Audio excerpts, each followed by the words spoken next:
本日は宮城県を走る観光列車伊達里野に乗車。この列車、なんと行きと帰りでルートが異なるんです。車窓からの景色をたっぷり楽しみながら女川の海鮮や足湯を満喫する旅に行ってきます。皆さんこんにちは、シオネルです。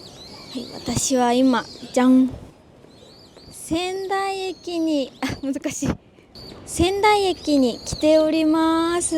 やっぱりね、こういう大きなモニュメントは人気ですね。結構ひっきりなしに写真撮影をしに来る方がいらっしゃいます。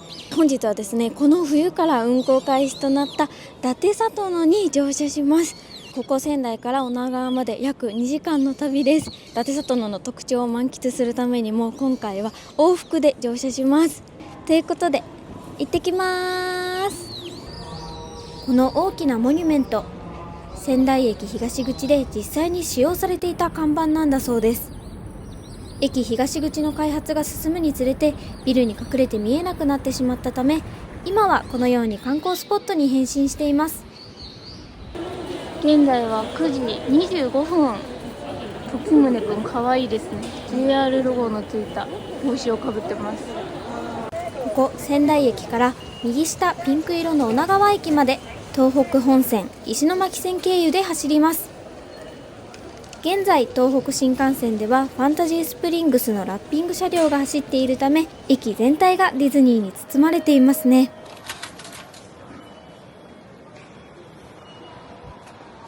伊達里野9時57分発女川行きに乗車します。乗車には乗車券のほか指定席券が必要です。私は駅ネットで予約し、事前に発券してから来ました。発売は乗車日の1ヶ月前10時から10時打ち。毎回本当に緊張するんですよね。とても人気の列車で販売開始後すぐに満席となっていました。いまいち停車位置がわからなかったのですが、8番から10番の間に停車するとのことで、なんとなくの位置で待ってみることに。4番線にはレトロラッピングの快速湯煙号が止まっています。いつ来るかなとそわそわ待っていたら、とっても静かに入線してきました。実用性と親しみやすさが重視されたデザインに感じます。安心感がありますし、黄色のラインがにっこり笑っているように見えるのもいいですよね。ここで一度停車したので、完全に待機場所間違えたなと思っていたのですが、再度進み始めてびっくり。1号車は山、森の緑、常盤色などをイメージとする緑。2号車は空、川、海、雪化粧をイメージとした青色です。車両の色合いで南東北の豊かな風土を表現しているそうです。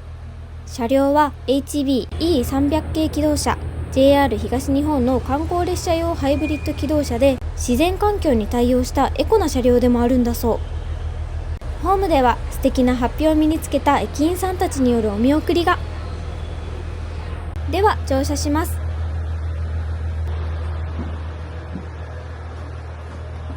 こちらは1号車、グリーン車です。カフェラウンジやコワーキングスペースのような個性的な車内にびっくり。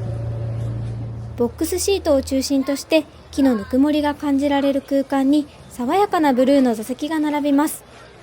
ここまで高さのある座席を見たのは初めてですが、全体的な明るい色合いが圧迫感を感じさせません。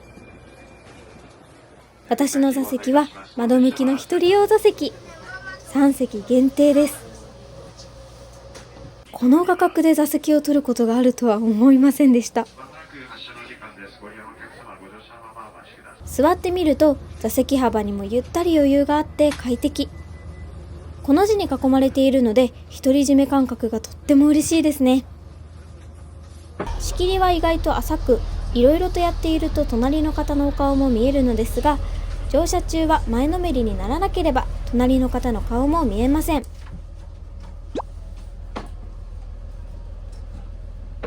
一番後ろには展望スペースもあり、ここももちろんグリーン車の方専用となります。5分ほど遅れて出発しました。ホームにいる方々と目が合ってちょっぴり恥ずかしいですね。そしてたくさんの駅員さんたちが集まって温かいお見送り。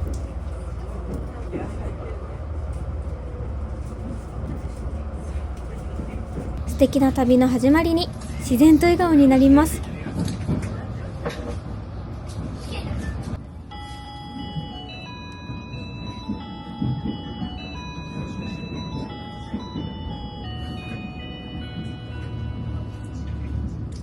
ご乗車のお客様、お待たせいたしました。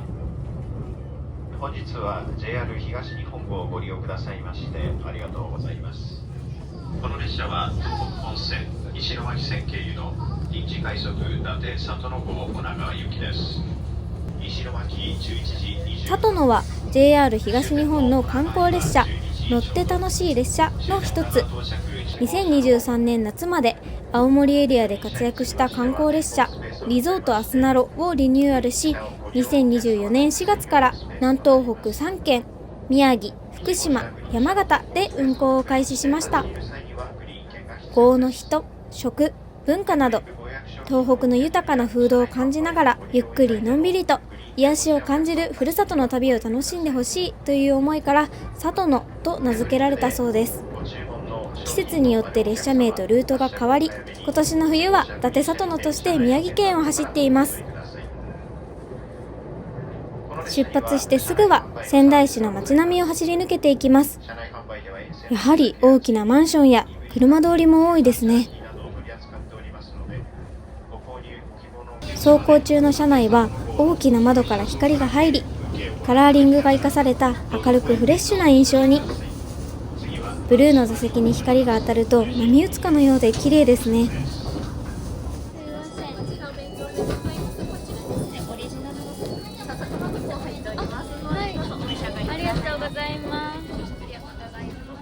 収納棚がないので足元にリュックを置いています。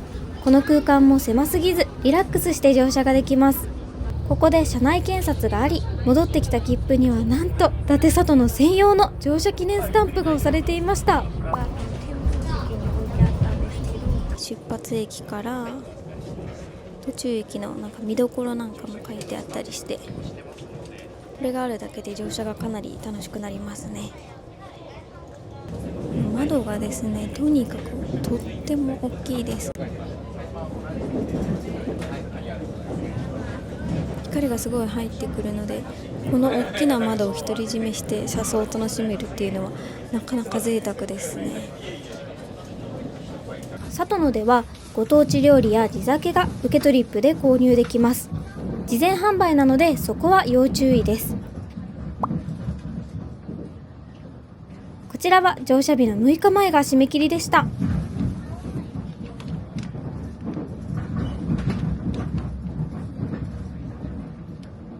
こちら割引券をいただきました。伊達里野に乗車された方限定のサービスだそうです。皆さんこんにちは。宮城県山本町出身の声優佐藤拓也です。本日は伊達里野にご乗車いただき誠にありがとうございます。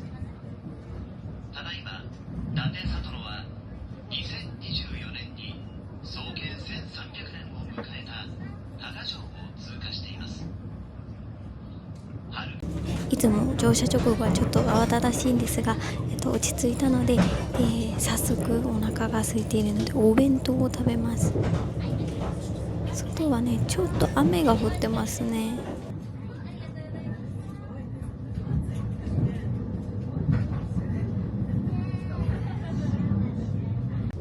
じゃーん、美味しそう。宮城の名物、名産を盛り込んだ宮城を代表するお弁当。こちらは多賀城創建1300年記念版だそうです。ちょうど後ろにカートが来ましたが、車内販売もあります。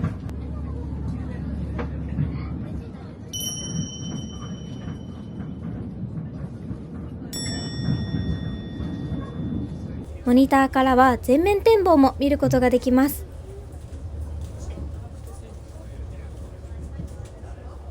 ご乗車ありがとうございます。皆さんこんにちは。宮城県塩竈市出身の声優山寺宏一です。山ちゃんです。ご乗車の伊達里野はまもなく日本三景の町松島に到着します。仙台名物の牛タン焼き。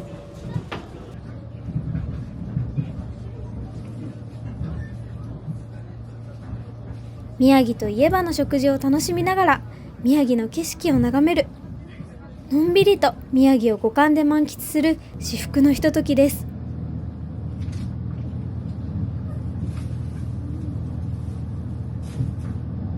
JR 東北本線松島駅に到着。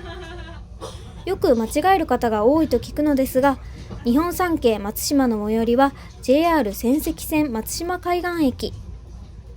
でもここ松島駅からも徒歩20分ほどで行くことができます。この駅近くには大正昭和レトロのアイテムがずらりと並ぶ松島レトロ館があるみたいです。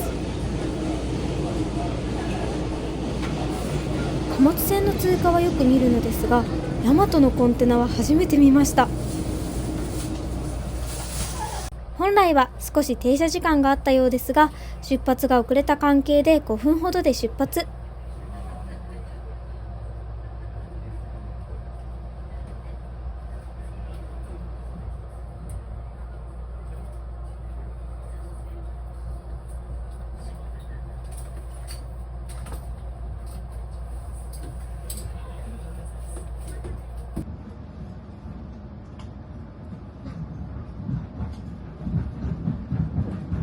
愛宕駅付近には小中学校があり、多くの住宅が並びます。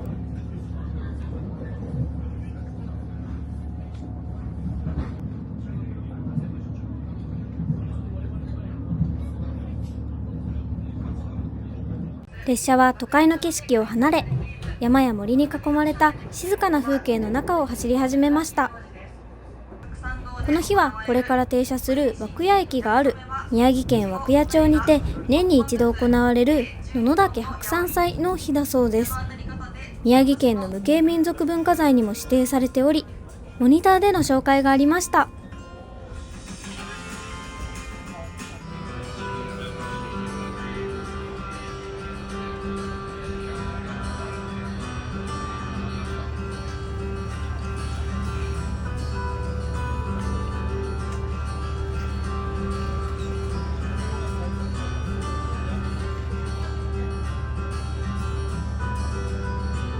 車窓には一面に田んぼが広がり、遠くには山々がその姿を見せています。広大でのどかな風景が日常の喧騒を忘れさせてくれるようで、心地よい開放感を感じながら列車は進んでいきます。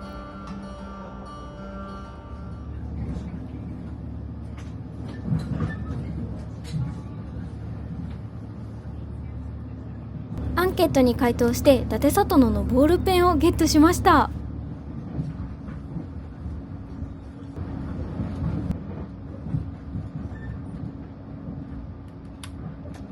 こちらは成瀬川。冬には越冬のために訪れる白鳥たちを見れることもあるそう。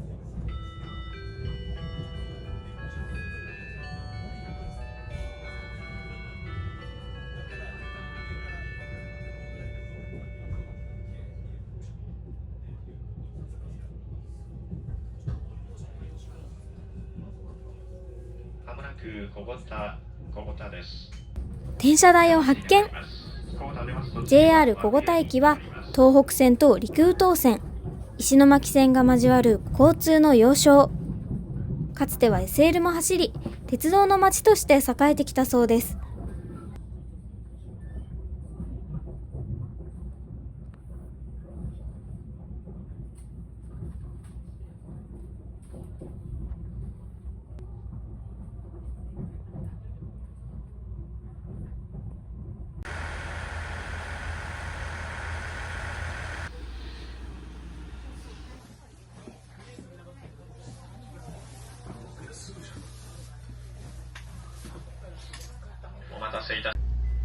展望スペースに来てみました。びっくりしたのが、なんとここにコンセントが3つもあります。座席にはないのですが、車内にあるというだけで安心しますよね。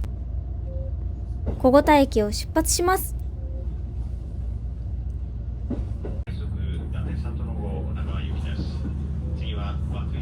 線路がバーッと広がっていると、見ているだけでワクワクします。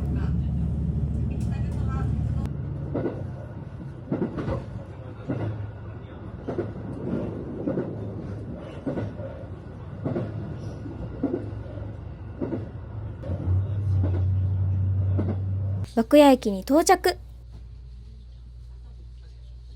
ここ涌谷町では日本で初めて金が取れたそうです。まだまだ金が眠っているのかなと想像すると、私も取りに行きたくなっちゃいました。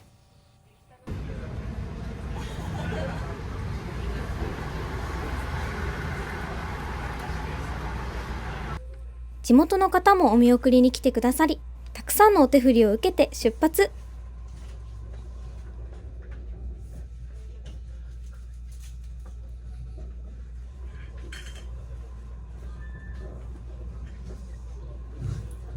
多くの人が駅タグやってるんじゃないかなって思うんですけど、じゃあこれがですね、今出発した涌谷駅がなんと今日から駅タグスタートということで、記念に缶バッジをもらいました。嬉しい。再び展望スペースへ。伊達政宗公のこけしがあったり、香りというとってもおしゃれなお土産も。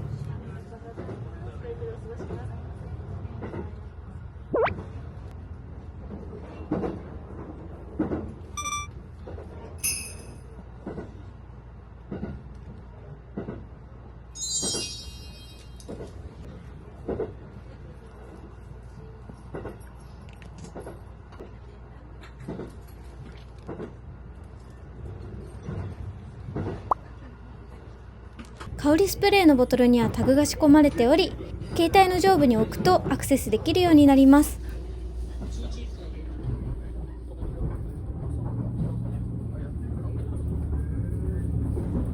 乗り心地もとってもいいです。革っぽい生地が肌触りも良く、程よい硬さで全く疲れません。ちなみにこちらの1号車グリーン席は指定席券が2000円となっています。2号車の普通席は840円なので1000円ちょっとのプラスになるのですが、私的には大満足です。まもなく石巻駅。住宅が一気に増えました。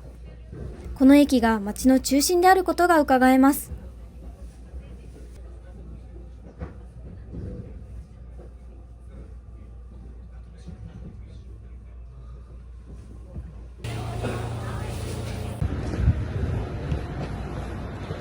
石巻駅到着です。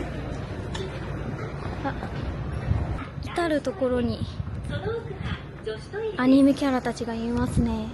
すぐだと思って上着着ないで来たけどめっちゃ寒いです。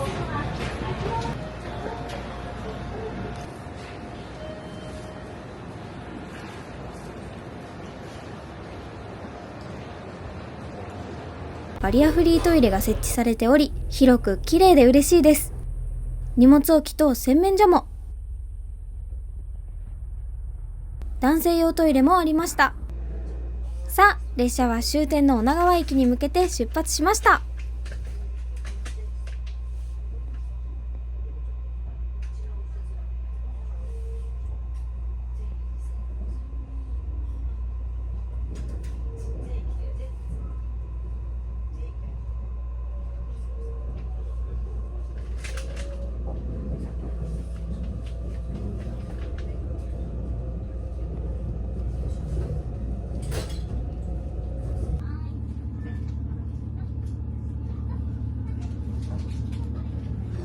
この大きな川は東北で最も大きな北上川。 Google マップには旧北上川と書いてあったのですが、調べてみると現在は元々の名称である北上川に戻すことを目指しているそうです。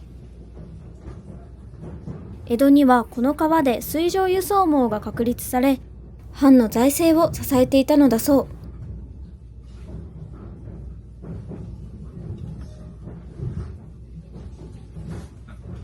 現在、海苔やアサリ、牡蠣の養殖が盛んな万石浦に沿って走行中。江戸時代から塩田として発達していた場所でもあって、江戸時代には伊達藩の約半分の塩がここで生産されていたそうです。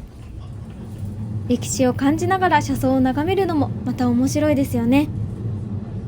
目の前の景色に集中していて気づかなかったのですが、この一人席、プライベート空間もあって車窓を独り占めできますが、後ろの様子は一切わかりません。このようなパターンもなかなか珍しいなと思いながら、万石浦の車窓は見たいなと思っていたので、事前に調べておきました。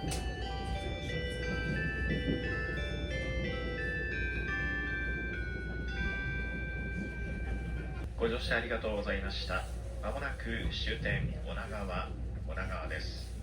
本日は JR 東日本臨時快速伊達里の号にご乗車くださいまして誠にありがとうございました。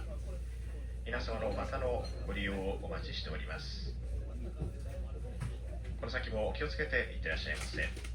終点女川に到着です。2時間の乗車で終点女川駅に到着しました。改札はありませんが、駅はとっても大きいです。というのもですね、JR 女川駅にはなんと温泉が併設されています。白い大きな屋根は海猫が羽ばたく様子をイメージしているそうです。駅の目の前、海に向かってまっすぐに伸びる遊歩道沿いにあるのは道の駅女川。シーパルピア女川や地元市場浜テラスを含む4つの施設が入っていて、飲食店やお土産屋さんなど様々なお店がずらりと並びます。めちゃめちゃ味噌の、そして干物のいい香りがする。ユニークな遊具もありますね。なんだ、人参というよりは、深海生物みたいな。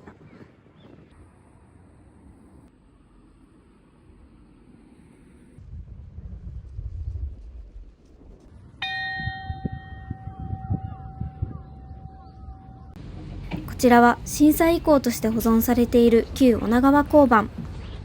大きな建物が横向きに倒れており、漂流物などもそのまま残されています。鉄筋コンクリート造りの建物が津波により転倒したのは日本では初めての事例だそうです。正直、初めは動画を回すことができませんでした。津波の威力を物語るその姿は想像以上で、言葉にならない感情がこみ上げてきました。この震災遺構が語るのは自然災害の恐ろしさだけではなく、それを乗り越えた人々の強さや未来に伝えていくべき教訓だと感じます。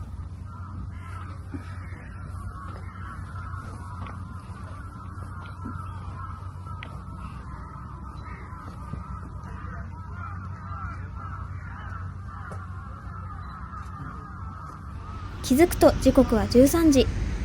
帰りの列車まで時間がないので急いでお昼ご飯です。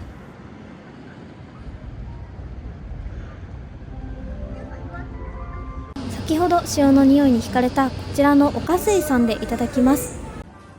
女川漁港で水揚げされた海鮮がたっぷり乗った女川丼、1500円です。やっぱり海の近くに来たら新鮮な海鮮を楽しむのが一番の贅沢ですよね。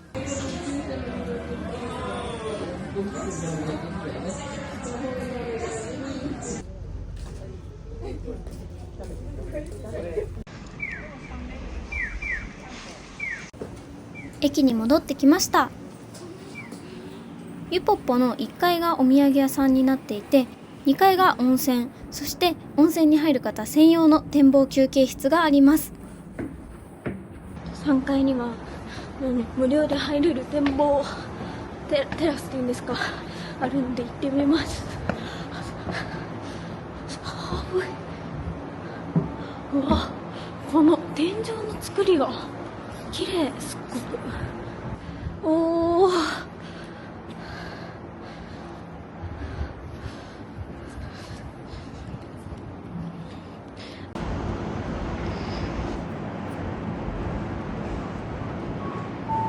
温泉に入るには残り時間が短くなってしまったので、駅前の足湯で列車を待つことにします。こちらはなんと無料です。寒い中入る足湯は最高。とってもリラックスできました。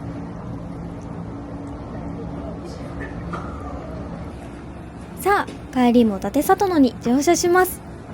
復路は仙石東北ライン経由で全く違う景色が楽しめます。行き帰りで別の路線を走行する。これが伊達里野の最大のポイントです。ではここ女川からまた里野に乗って今度は仙台に戻ります。次は青い方。袋は2号車に乗車。2+2 列のリクライニングシートが並びます。座席床部分は少し高くなっており、展望に配慮されています。木漏れ日のようなデザインの座席。明るめのトーンと柔らかな模様が穏やかで心地よい印象を与えてくれます。こちらにも展望スペースが。座席はありませんが、広々と利用できますね。東北三大祭りの一つである仙台七夕祭りの象徴、吹き流しが里のカラーに。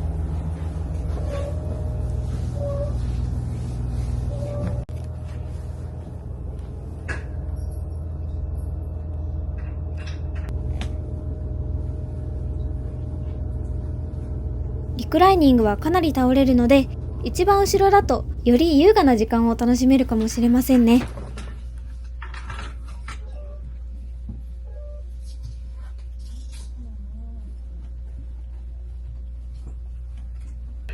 足元はグリーン車よりも広々。背面テーブルもあるので食事も楽しめます。行きは仙台からこう行って、帰りは女川からこうやって帰ってきます。もう一つミニテーブルも収納されています。女川駅を出発しました。袋も予約時は満席でしたが、空席がちらほら。直前の変更も多かったのかもしれません。グリーン車にはなかった荷物棚ですが、こちらの普通車にはありました。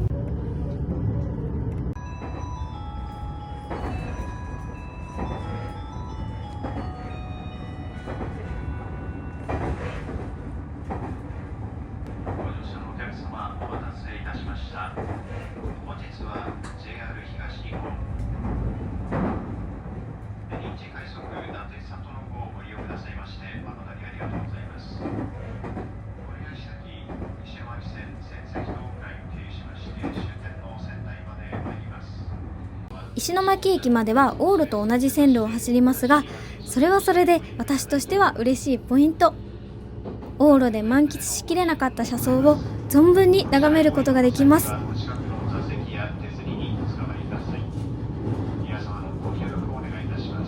先ほどは座席越しに見たマンゴクーラもこんなに近く感じてとっても楽しいです。水面が鏡のように反射していてとても綺麗ですね。このポコポコ浮かんでいるのがおそらく牡蠣の養殖。穏やかな水面に並ぶ養殖の浮きと、その奥に広がる山々の風景が作り出すこの特別な光景を大きな窓から眺められます。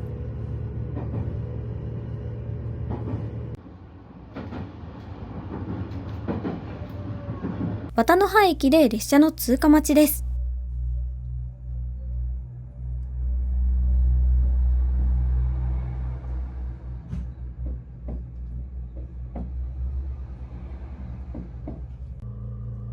そういえば要注意事項なんですが、女川駅では切符の発券はできないので、往復で乗車される方は往路乗車前に必ず切符を発券してきてください。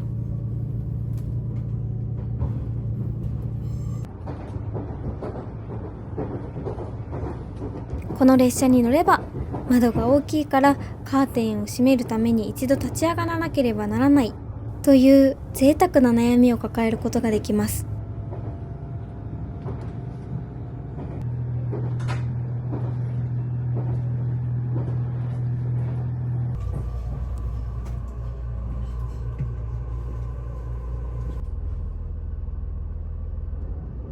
陸前山下駅を出発。目の前には小学校、中学校、高校が同じ敷地にあります。きっと学生やファミリー層の利用が多い暖かい駅なのだなと思います。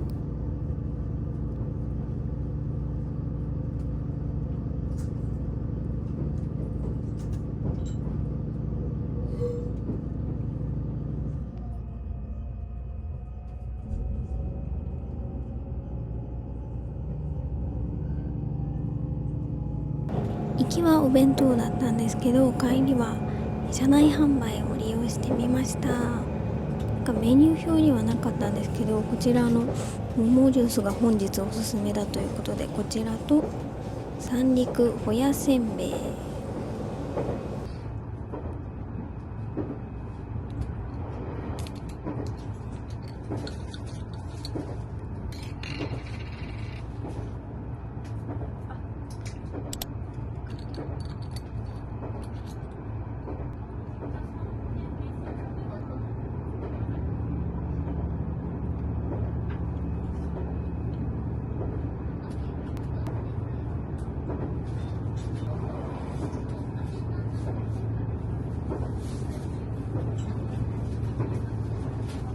そのまんま桃って感じで美味しかったですね。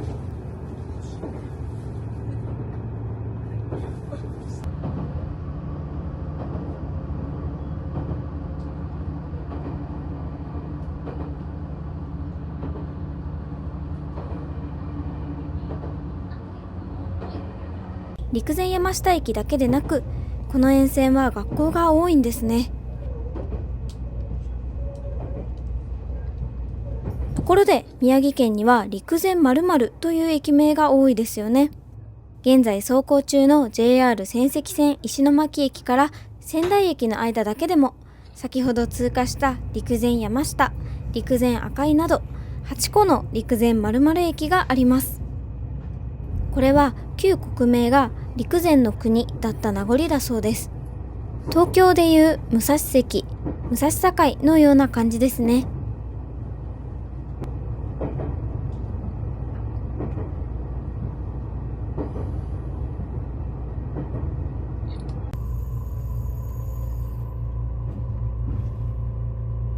陸前小野駅停車中にマンガッタンライナーに遭遇。今年3月、もうすぐですね。この初代マンガッタンライナーは引退してしまうので、見れて嬉しいです。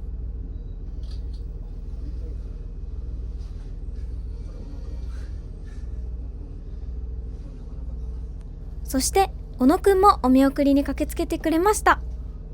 仮設住宅のお母さんたちが東松島の復興を願って作り出してくれた靴下を作って作られたソックスモンキーです。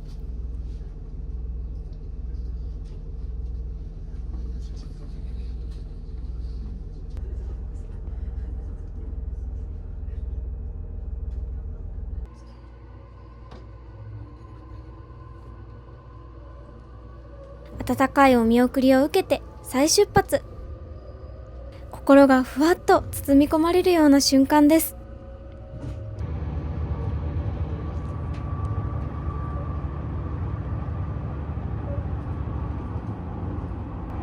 往路でも見た成瀬川。行き帰りで違う場所から成瀬川を渡ります。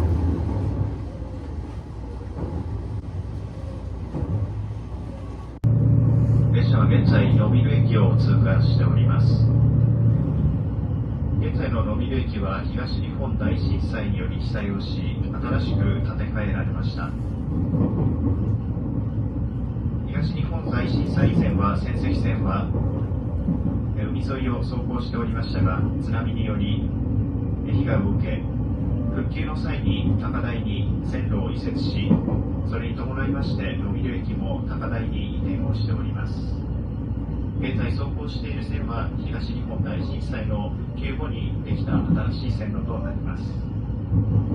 車窓からは夕日に照らされた日本三景松島湾が見えています。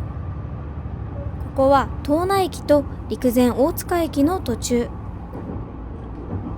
去年初めて松島に行きましたが、宮城県を満喫する伊達里野から見る松島湾はどこか特別に感じますね。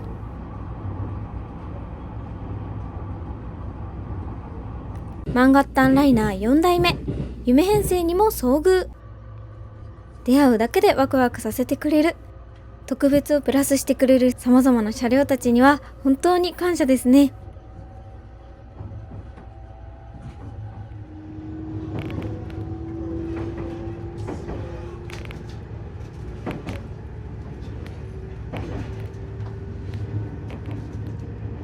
前面展望では景色が次々と変わっていきますが、後面展望では過ぎ去った景色が徐々に遠のいていくので、旅の余韻を長く楽しめますよね。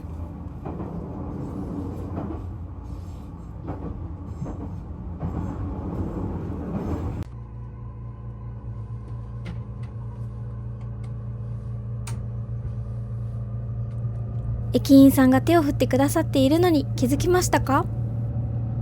見つけた瞬間と同じくらい、こうやって動画で見返していても幸せな気持ちになります。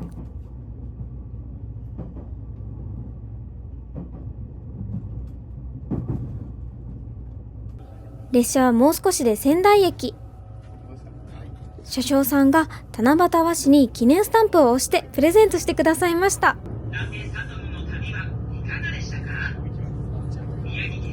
こちらは伊達里の乗車専用なのでとっても嬉しいです。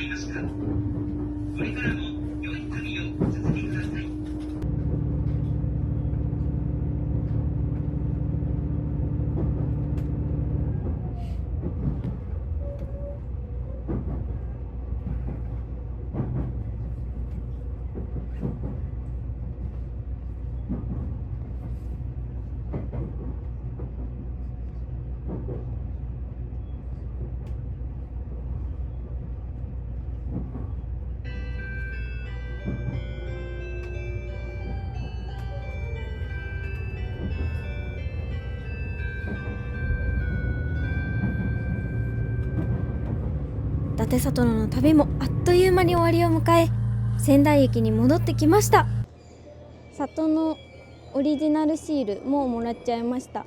本当はですね、こちらはキッズ用のシールなんですけど、ご好意でいただきました。嬉しいですはい、ということで伊達里の仙台女川間を往復で乗車してきました。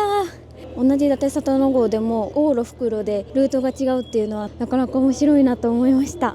ということで本日も最後まで見ていただきありがとうございました。よかったら高評価とチャンネル登録よろしくお願いします。またねー。